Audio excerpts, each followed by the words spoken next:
जिस मूर्ति को हम जल चढ़ाते हैं वो मूर्ति क्या हमारी बात सुनती है? जिस मूर्ति पर हम दूध चढ़ाते हैं क्या वो मूर्ति हमारी बात सुनती है? जब हम पार्थिव पूजन करते हैं, पार्थिव शिवलिंग का निर्माण करते हैं, तो उस पार्थिव पूजन में जब हम दिल से बाबा को जो कहते हैं, बाबा उसको स्वीकार कर। भगवान श्री राम जी ने पार्थिव पूजन करी थी जिस समय लंका का ऊपर आक्रमण करने जा रहे थे, सेतु बांधने जा रहे थे। भगवान कृष्ण ने पार्थिव पूजन करी थी जब भगवान कृष्ण के यहाँ संतान नहीं थी, तब उन्होंने गर्गाचार्य बाबा के कहने पर पार्थिव पूजन। अधिक मास का महीना चल रहा है, पुरुषोत्तम मास चल रहा है, मलमास चल रहा है। इस पुरुषोत्तम मास में 13 जून को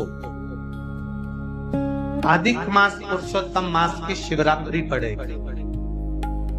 13 जून अपने अपने घर में रहकर ऑनलाइन आस्था चैनल पर, सोशल मीडिया पर, टीवी पर शाम को 7 बजे आप और हम सब मिलकर पार्थिव शिवलिंग का निर्माण कर पुरुषोत्तम मास में पूजन कर। 13 जून 2026 शाम को 7 बजे पार्थिव शिवलिंग सब बनाकर रखना। अपने अपने घर में पार्थिव लिंग बनाकर रखना, मिट्टी का शिवलिंग बनाकर रखना। पर उस पूजन में 5 चीजें जरूर चढ़ाना। वो 5 चीजें कौन सी हैं? आप उनको लिख लीजिए। जो ज्येष्ठा के महीने में जो अधिक मास आया है, उस अधिक मास की शिवरात्रि पर जब अपन 13 जून को अधिक मास की शिवरात्रि पर शाम को 7 बजे अभिषेक करेंगे ऑनलाइन, तो उसमें 5 चीजें जरूरी है। पहले नंबर पर शमी पत्र। शमी पत्र ज्येष्ठ के महीने में जो शिवरात्रि होती है, उस शिवरात्रि पर जब हम शमी पत्र शिव को चढ़ाते हैं पार्थिव पूजन में, तो हमारे घर में कोई भी व्यक्ति अगर रोग से ग्रसित है या बीमारी उसको आने वाली है या बीमारी से कोई दुख है, तकलीफ है, तो शमी पत्र चढ़ाने से वो दुख उसका समाप्त हो जाता है, उसकी बीमारी मिट जाती है। तो पहले नंबर पर शमी पत्र। दूसरे नंबर पर आखे अक्षत 11। अक्षत जानते? चावल। 11 चावल के दाने सेके आखे, वो शिव जी को चढ़ाना है। अक्षत कार्य सिद्धि के लिए अपन को 11 समर्पित कर। दूसरे नंबर पर अक्षत। तीसरे नंबर पर बेलपत्र। केवल 1 बेलपत्र भगवान शिव को समर्पित कर। बेलपत्र सुख समृद्धि के लिए चढ़ाएंगे। और चौथे नंबर पर कनेर का पुष्प। जो ज्येष्ठा अधिक मास की शिवरात्रि है, उस पे कनेर का पुष्प चढ़ाएंगे। वो कनेर का पुष्प घर में जो चिड़चिड़ प्रवृत्ति होती है, क्रोध होता है, आपस में एक दूसरे से नहीं बनती है, उसको शांत करने के लिए कनेर का पुष्प चढ़ाएंगे। और 5वें नंबर पर भगवान शंकर को कच्चा दूध, जिसमें थोड़ा सा या तो गुड़ या थोड़ी सी शक्कर उसमें मिली होगी, वो शिव जी को समर्पित करेंगे। ऐसी 5 चीजें जो जरूरी है अधिक मास की शिवरात्रि पर 13 जून शाम को 7 बजे ऑनलाइन आप और हम सब अपने अपने घरों में रहकर टीवी के माध्यम से, आस्था चैनल के माध्यम से, सोशल मीडिया के माध्यम से ऑनलाइन पूजन करेंगे। और पूरा देश ये अधिक मास के पवित्र अवसर पर, पुरुषोत्तम मास के पवित्र अवसर पर इसकी पूजन, पार्थिव पूजन करेगा, जिससे अपने जीवन को आनंदित करे।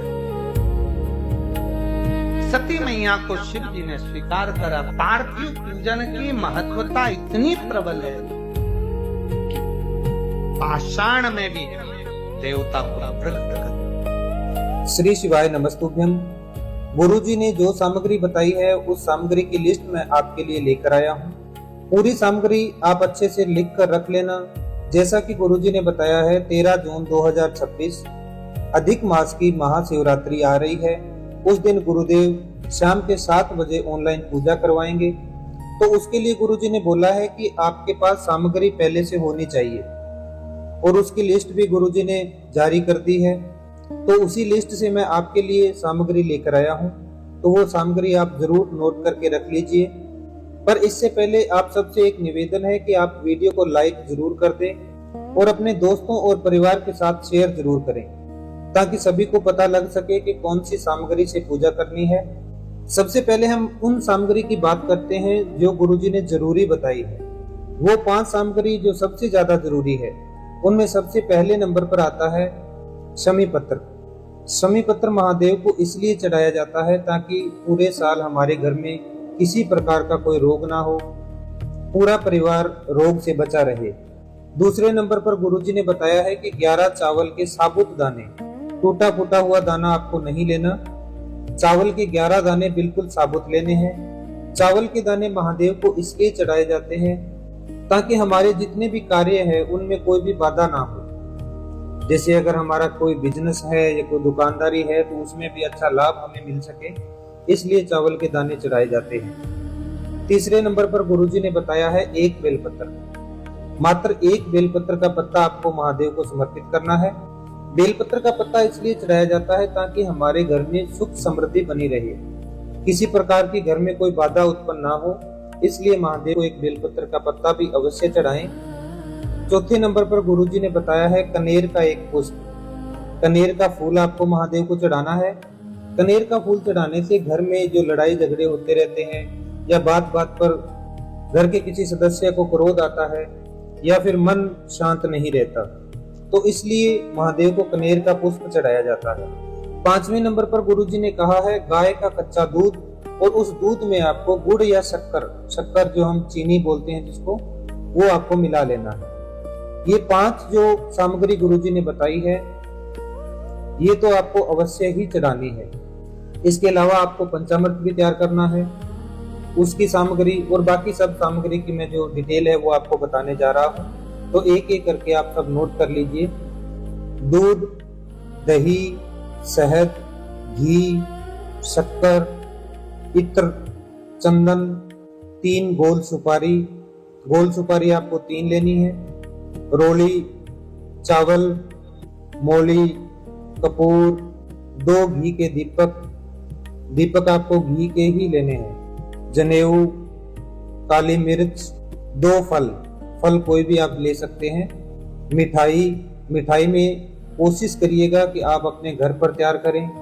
अगर आप घर पर नहीं तैयार कर सकते तो फिर आप बाजार से ले सकते हैं, पर कोशिश यही रहनी चाहिए कि आप अपने हाथ से मिठाई तैयार करें। उसके अलावा धूप या अगरबत्ती, फूल आप किसी भी प्रकार का ले सकते हैं, कोई गेंदे का मिले या गुलाब का मिले या किसी भी प्रकार का कोई भी पुष्प आप ले सकते हैं। और अंत में गुरुजी ने कहा है 1 दुर्वा। ये सभी सामग्री आपको तैयार रखनी है। शाम के 7 बजे जब भी गुरुजी पूजा शुरू करवाएंगे उस समय आपके पास ये सामग्री होनी चाहिए। और इसके अलावा एक पार्थिव शिवलिंग का भी निर्माण करना है। उस पार्थिव शिवलिंग का निर्माण भी आप 7 बजे से पहले करके रख लें, चाहे आप सुबह के समय बनाकर रख लें, चाहे आप दोपहर के समय बनाकर रख लें, या फिर 7 बजे से 1-2 घंटा पहले बनाकर रख लें, पर पार्थिव शिवलिंग आपको पहले से बनाकर रखना है। जैसे ही गुरुजी पूजा शुरू करते हैं तो गुरुजी के साथ साथ आपको ये शिवरात्रि की पूजा करनी है। अधिक मास की यह शिवरात्रि 3 साल में 1 बार आती है, और महाशिवरात्रि से ज्यादा इस शिवरात्रि पर की गई पूजा का फल मिलता है, इसलिए आप ये पूजा अवश्य करें। उम्मीद करता हूँ कि आपको सभी सामग्री की जो लिस्ट है वो समझ में आ गई होगी। अगर फिर भी आपको समझ में नहीं आया हो तो आप मुझे कमेंट करके पूछ सकते हैं। वैसे कमेंट में सभी सामग्री की लिस्ट में डाल दूंगा, तो वहां से भी आप देखकर लिख सकते हैं। कमेंट में साथ में श्री शिवाय नमस्तुभ्यम या हर हर महादेव जरूर लिखना। महादेव से प्रार्थना है कि महादेव आप सभी की मनोकामना पूरी करें। श्री शिवाय नमस्तुभ्यम, हर हर महादेव, जय महाकाल।